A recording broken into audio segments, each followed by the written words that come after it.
Wir sind hier in der Stiftsbibliothek Einsiedeln. Klöster sind für lange Zeit die zentrale Stelle, wo Bücher überliefert und vor Verlust geschützt worden sind. Bei mir ist der Stefan Matter, er ist Mediavist und er untersucht hier ein paar besonders wertvolle Handschriften. Herr Matter, schön, dass Sie da sind. Wollen Sie mir zeigen, was Sie mitgenommen haben? Ja, ich habe 2 Handschriften mitgenommen. Es sind 2 Gebetbücher, die ein bisschen unterschiedlich konzipiert sind. Eines ist ein Gebetbuch im engeren Sinn und eines ist eines, das mehr so ein bisschen belehrende Texte enthält, die einem auch anweisen können, wie man eben das beten soll. Die 2 Handschriften haben wir deswegen ausgewählt, weil sie in einer Beziehung zueinander stehen. Und die besteht nicht nur darin, dass sie heute in der gleichen Bibliothek sich befinden, sondern auch, dass sie schon am gleichen Ort entstanden sind, nämlich in Konstanz in den 1480er Jahren. Und es verhält sich so, dass die eine Handschrift von Margarete von Kappel in Auftrag gegeben worden ist. Das ist hier und da kann ich auch mal ein bisschen zeigen, wie das aussieht, wenn man es aufblättert. Es hat auch einzelne Bilder drin. Ja. Und die andere Handschrift ist eine, die von ihrer Tochter geschrieben worden ist. Und zwar eigenhändig selber geschrieben, die ganze Handschrift von vorne bis hinten. Und wie lange hat sie für das? Weiss man das? Wie lange sie dafür kann man leider nicht so genau wissen. Ein paar Wochen, vielleicht auch ein paar Monate. Ich weiß auch nicht, wie viel Zeit sie dafür investieren jeden Tag. Sie war Hausfrau, Ehefrau. Ja.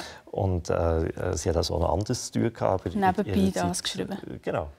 Und was sieht man hier konkret, was Sie aufgeschlagen haben, die Seite? Genau, auf der aufgeschlagenen Seite kann man jetzt lesen, zwar nicht, wie lange sie hatte, für die Handschrift zu schreiben, aber man kann lesen, wann sie damit fertig geworden ist. Ich kann vielleicht kurz vorlesen. Gerne. Da man zahlt von der Geburt unseres Herrn Jesu Christi 1400 und in dem 83. Jahr an St. Silvestertag habe ich, Dorothea von Hof heisst die Frau, dieses Buch ausgeschrieben. Also 1482 nach unserer Jahreszählung hat sie das Buch fertiggestellt. Eben in Konstanz, haben Sie gesagt? Genau, das war eine Konstanzer Bürgersfrau. Ihr Mann hat dort in der Stadt einen Haufen wichtige Ämter bekleidet. Er ist aus so einem ganz alten Konstanzer Geschlecht gekommen. Ist es in dem Fall etwas Teures, so ein Buch zu schreiben? Also muss man ein bisschen wohlhabend sein, damit man das kann machen oder selber schreiben? Ja, machen kostet noch ein bisschen mehr, als wenn man es selber schreibt natürlich. Allerdings muss man auch Zeit und Muße haben, für das selber schreiben. Und man muss schreiben und lesen. Das ist nicht eine geringe Leistung. Das Buch ist eines, das ganz anspruchsvolle Textsammlung enthält. Und die Dorothea von Hof hat also tatsächlich eine ganz beachtliche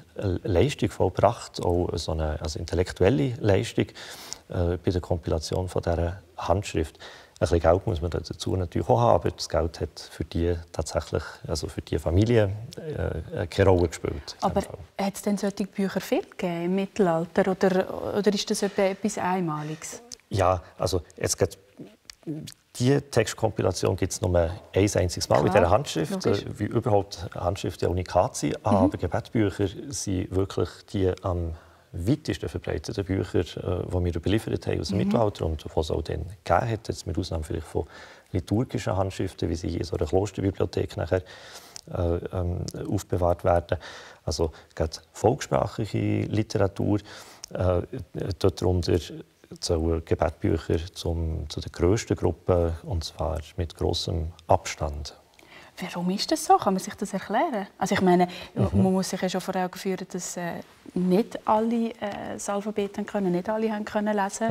Wie hat das sein, dass es so breiten Anklang findet? Also gerade das mag auch eine Rolle spielen, nicht wahr? Also in der Zeit, wo die Alphabetisierung noch nicht ganz so weit fortgeschritten ist, ist das auch ein Statussymbol. Also abgesehen davon, dass es Geld kostet, kann man damit aber zeigen, dass man lesen und schreiben kann. Das ist etwas, was auch wichtig sein kann. Dann ist es aber auch so, dass man in dieser Zeit halt einfach tatsächlich gerne gebetet hat nach schriftlichen Vorlagen. Das ist ja auch nicht etwas, was selbstverständlich ist, aber die müssen sich vorstellen, dass sie ganz häufig Texte, die darin enthalten sind, wo Autoritäten zugeschrieben sind, also das Gebet vom heiligen Augustinus oder von einem anderen Heiligen. Und mit diesen Gebeten sind ganz häufig auch Ablassversprechen verbunden gewesen. Und die wiederum haben nur funktioniert, wenn man tatsächlich genau den Wortlaut von dem Gebet kann, ich sehe beten, schon. nicht wahr? Ja. Aber das finde ich jetzt gleich erstaunlich. Die Bücher sind so alt, noch extrem gut erhalten. Was der Zuschauer nicht sieht, hier ist es wirklich sehr kalt. Trägt das etwas dazu bei, dass die Bücher immer noch so gut zu Weg sind? Also die Kälte an sich hilft nicht wirklich, aber was hilft, ist, dass ein konstantes Klima herrscht und dass man das Klima nicht künstlich verändern, ist etwas, was auch dazu mithilft, dass sie auch noch so in einem guten Zustand sind. Also so eine Bibliothek, wie wir sie hier sehen, jetzt, so ein barocker Bibliotheksbau, bietet eigentlich ganz gute Voraussetzungen dafür, dass die Handschriften überleben. Es ist natürlich nicht ein extra feuersicherer Raum oder so. Es gibt einen Haufen Gefahren, die drohen, aber das Klima ist hier ganz optimal. Das bringt Sie mich natürlich zu einem wichtigen Punkt mit diesen Gefahren. Eben ein Kloster, es ist immer die Frage, besteht es weiter? Und das Kloster in der heutigen Zeit hat die Reformation durchgemacht, hat die Säkularisierung durchgemacht. Was hat das mit dem Kloster und für diese Schriften bedeutet? Die meisten Bücher, die heute jetzt uns in dieser Form vorliegen, die haben eine recht abenteuerliche Geschichte hinter sich. Ich habe vorhin gesagt, dass sie Handschriften, die in Konstanz entstanden sind. Genau. Und zwar von Frauen, die in der Welt gelebt haben, also nicht im Kloster. Und heute sind sie jetzt hier in dieser Bibliothek von einem Männerkloster in Einsiedeln. Und den Weg den kann man teilweise ein bisschen rekonstruieren.